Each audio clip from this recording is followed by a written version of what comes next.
నామంలో మీ అందరికీ శుభాభివందనాలు తెలియజేస్తున్నా. చూడండి, ఇక్కడ కనబడుతున్నటువంటి ఆ ఏజెన్సీ ప్రాంతంలో వెనకాల కనబడుతున్నటువంటి కొండ, ఆ కొండపై నుంచి ఆ ఆకాశంలో ఉన్నటువంటి మేఘము, ఆ మేఘావృతమై మనకు కలుగుతున్నటువంటి దృశ్యాలు మనకు కనబడుతున్నాయి. ఈ అద్భుతమైనటువంటి సృష్టి దేవుని చేత నిర్మించబడింది.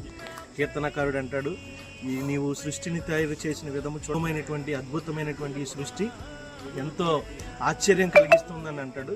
కనుక దేవుని చేత నిర్మించబడినటువంటి సృష్టి ఎంతో అద్భుతంగా, ఎంతో అమోఘంగా, ఆయన చేతి పని చేత నిర్మించబడినటువంటి ఈ ప్రకృతి అంతా కూడా దేవునికి లోబడుతున్నటువంటి విధముగానే మనం కూడా మన జీవితాలు దేవుని చేత నిర్మించబడ్డాయి. కనుక మన అనుదినము కూడా దేవునికి లోబడిన వారమై, దేవుని మాట వినేవారమై, దేవుని మాటకు లోబడి జీవించే వారమై ఉన్నప్పుడు దేవుడు మనల్ని కూడా ఈ అద్భుతమైన సృష్టిలాగానే మనల్ని కూడా ఒక అద్భుతమైనటువంటి ప్రపంచంలో, అనగా ఆయన ఉండేటటువంటి లోకములో, ఆయన ఉండేటటువంటి పరలోక రాజ్యంలో చేరుస్తాడు. కనుక ఈ కొద్ది మాటలు ముగిస్తున్నాను. దేవుడి కొద్ది మాటలు దీవించి మన వెనుకల్లో ఆశీర్వదించును గాక.